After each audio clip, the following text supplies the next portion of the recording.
Graça e paz, eu sou a pastora Dircileia e mais uma vez nosso estudo bíblico nessa quinta-feira falando da novela Gênesis, nosso pequeno discipulado, onde a gente tem aprendido bastante sobre a maravilha e as bênçãos de Deus. Muito bem, lembrando da novela, da semana passada até hoje, a gente tem assim, a gente viu e vê os povos que são diferentes da Bíblia, né? A gente vê os cananeus, os hititas, que são povos diferentes, com costumes diferentes, religião diferente, acreditam em vários deuses, tem como deuses, né, natureza, as coisas da natureza. Então é o Deus da tempestade, é o Deus supremo, né? E aí você vai entender que tem várias entidades, né, vamos dizer assim, como deuses da natureza sendo adorados por eles. Eles também faziam rituais. Os rituais às vezes tinham êxtase, com momentos de orações, vamos dizer assim, emotivas, né? De muito transe, né? Prostitutas no templo. E como esses deuses, eles eram a natureza, de certa forma os valores eram meio invertidos. Bem diferente do Deus de Abraão, bem diferente do Deus que nós conhecemos. E às vezes eles faziam até rituais com crianças também. Por causa dessa diferença, de certa forma, Abraão tinha muito cuidado com a questão de Isaac, porque assim que Sara morre, ele tem que casar Isaac vai se casar, e a preocupação dele então é não escolher alguém dali, nem cananeu, nem hitita, porque apesar de serem povos antigos, de estarem morando na redondeza, eles tinham esses costumes diferentes. E ele então promete para a mãe que ele vai se casar com alguém que obedece, que ouve e que conhece o Deus do pai dele. Muito bem. A gente não pode esquecer também que nessa época os casamentos eram os pais que decidiam. O pai decidia o futuro dos filhos e das filhas. Ele que procurava a esposa, ele que fazia os acordos.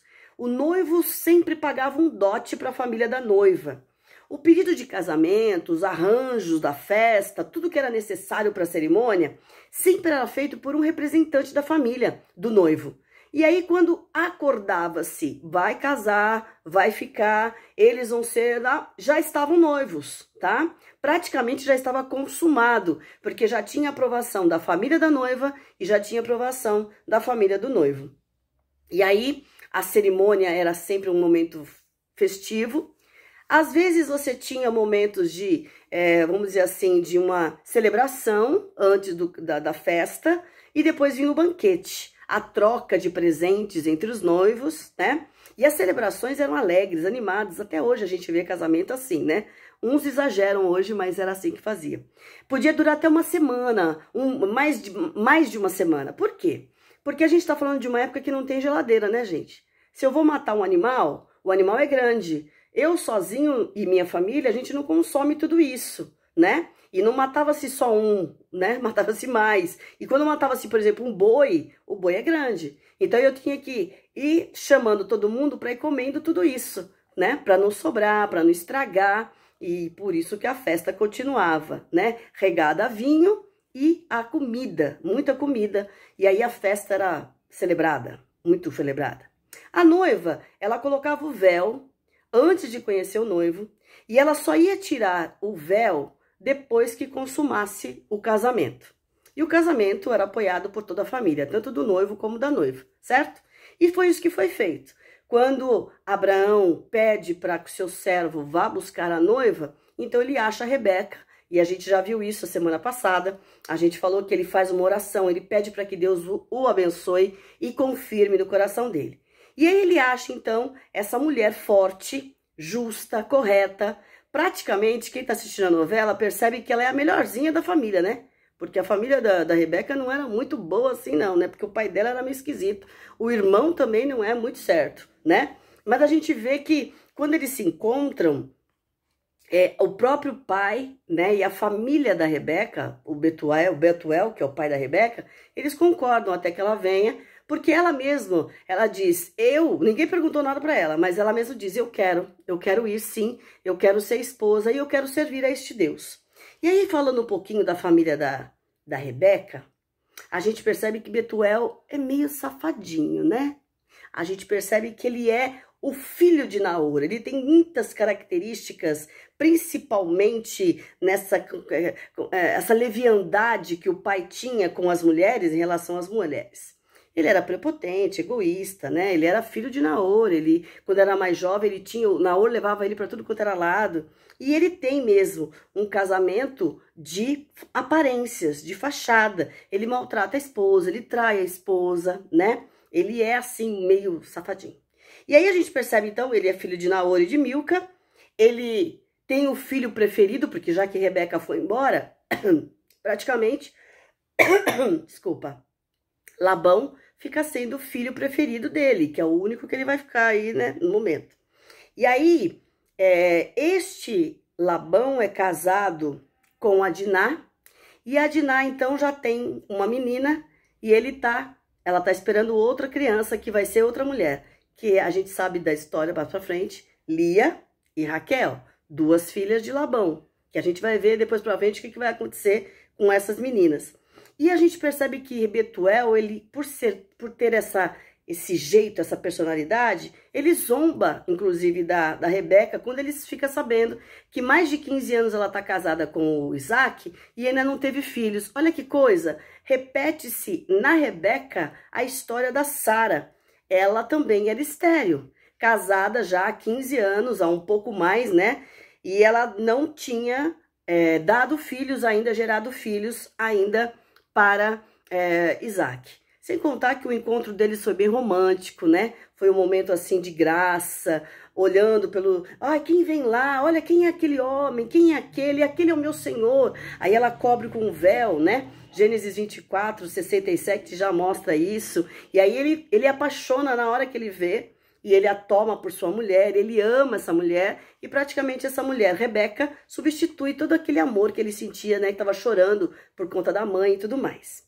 E aí a gente vê então que nessa história, casado já nesse processo de, infelizmente, da esterilidade da esposa, Abraão, então, já velhinho, né, 175 anos, ele tem mais 6 filhos com a Quetura, né, 6 meninos, mas ele fica doente, lógico, pela idade, e ele vai morrer.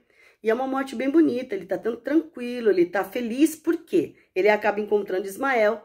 Ismael vem para se despedir do pai, ele, de certa forma, ele fala, né, Ismael conta que tem família, que apesar de toda, de ter sido expulso, ele fica magoado, ele ainda está magoado com essa questão toda, mas ele mostra para o pai que ele virou um homem, que ele é um pai de família, que ele tem as suas mulheres, ele tem 12 príncipes, os seus povos, né, ele tem vilas e acampamentos ao seu controle, e ele falou mesmo, né, o Senhor ia te abençoar.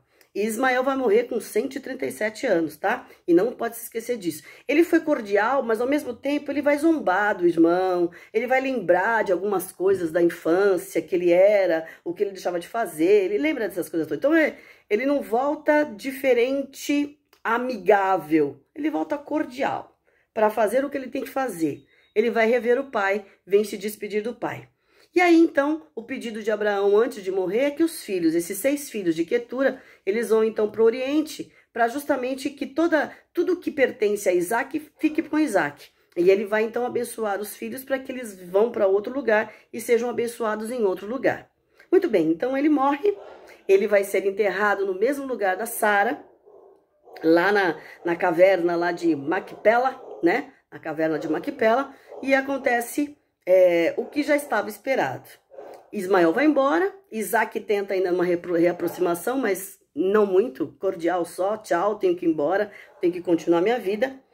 E a gente percebe que nesse jeito de conversar de Ismael com Isaac, Ismael ainda dá uma, né, nesse zombar de Ismael, ixi, igual a sua mãe também não podia ter filho, a sua esposa também.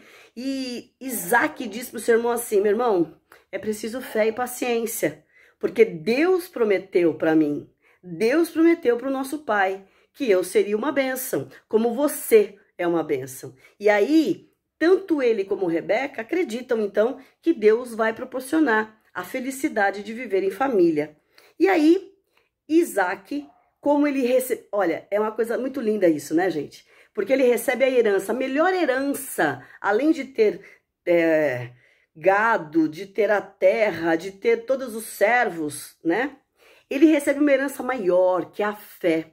E aí a gente vê Isaac fazendo o que o outro irmão não fez. Ele ora, ele pede a Deus, ele conversa com Deus. Deus fala com ele. Então a maior herança deixada de Abraão para Isaac é justamente a fé. E ele é um homem de fé também.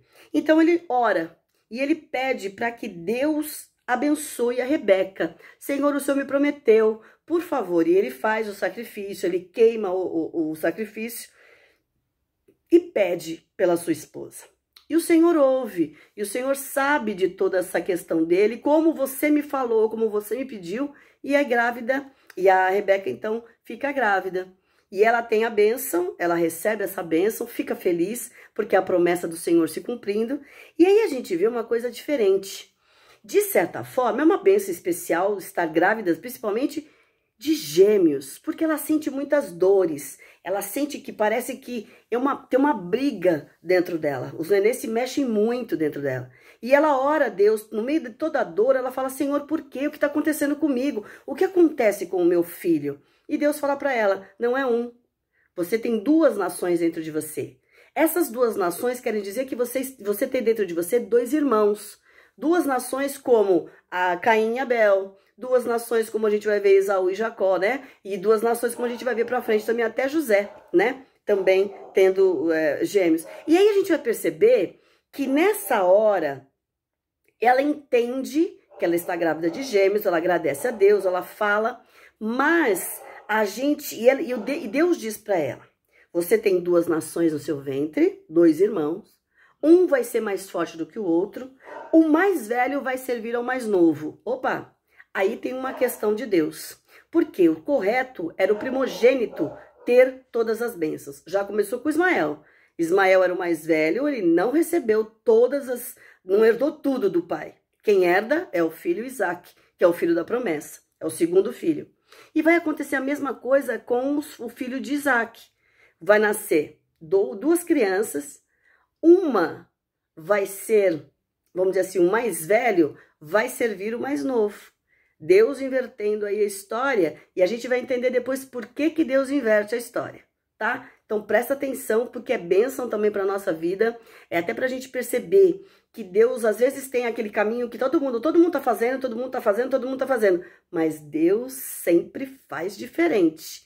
Deus sempre olha para o coração e para o intento do coração. Ele sabe o propósito de cada coração, por isso ele abençoa. Você vai assistir aí, você vai ver mais pra frente o que vai acontecer, tá?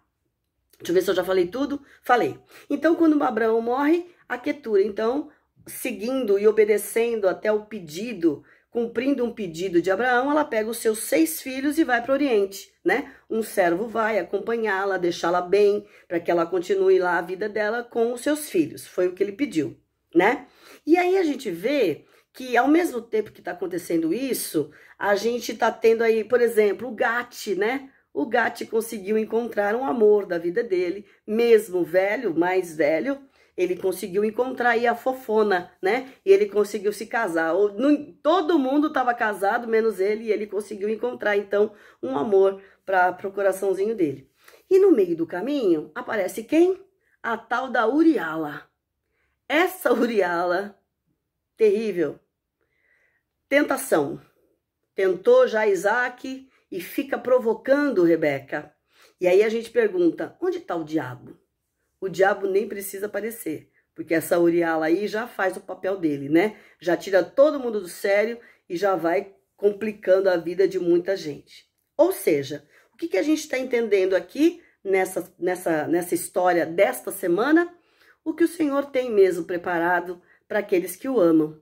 Isaac, o filho da promessa, está vendo, graças a Deus, porque ele pediu, a família dele, o sonho dele se realizando. Ele não vai ter um filho só, ele vai ter 2. E o Senhor vai dar a bênção que ele tanto esperava, que ele tanto queria. O Senhor está confirmando a fé que ele recebeu do pai dele. O pai dele teve fé, recebeu a bênção. ele também, com fé, pediu ao Senhor e o Senhor tem dado bênção. A mesma coisa nós. Olha só, você é herança de alguém. Nós somos herança de alguém.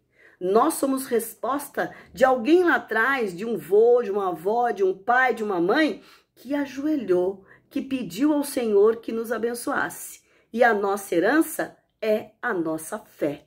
E que a gente consiga continuar caminhando de vitória em vitória, lembrando da nossa história, porque nós temos uma história, e lembrando que o Senhor quer fazer sempre o melhor para as nossas vidas. E a fé é o firme fundamento daqueles que confiam no Senhor. E que o Senhor continue multiplicando em nossas vidas toda sorte de bênção. É só olhar, é só pedir, é só deixar Deus ser Deus. Amém? Senhor, nós te louvamos, nós te agradecemos, porque pela fé nós chegamos até aqui. E pela fé, lá no passado, oraram para que a descendência fosse abençoada. E nós somos, Senhor, tua herança. Nós somos, Senhor, aqueles que continuam o caminho de salvação. Abençoa-nos. Abençoe a nossa casa, o nosso lar. Abençoa, Senhor, os nossos descendentes, para que todos também continuem exercitando a fé, aquela que aprendemos, para continuar sendo bênção, em nome de Jesus. Que a graça do Deus Pai, Deus Filho, Deus Espírito Santo nos renove a fé, restaure em nós esperança e que a gente caminhe de glória em glória, de vitória em vitória, recebendo a sua graça e a sua maravilhosa paz hoje e sempre. Amém. Glória a Deus. Senhor te abençoe. Ó, firme, mantenha a sua fé nele, que é o Senhor da nossa vida. Boa semana. Semana que vem a gente se encontra. Tchau!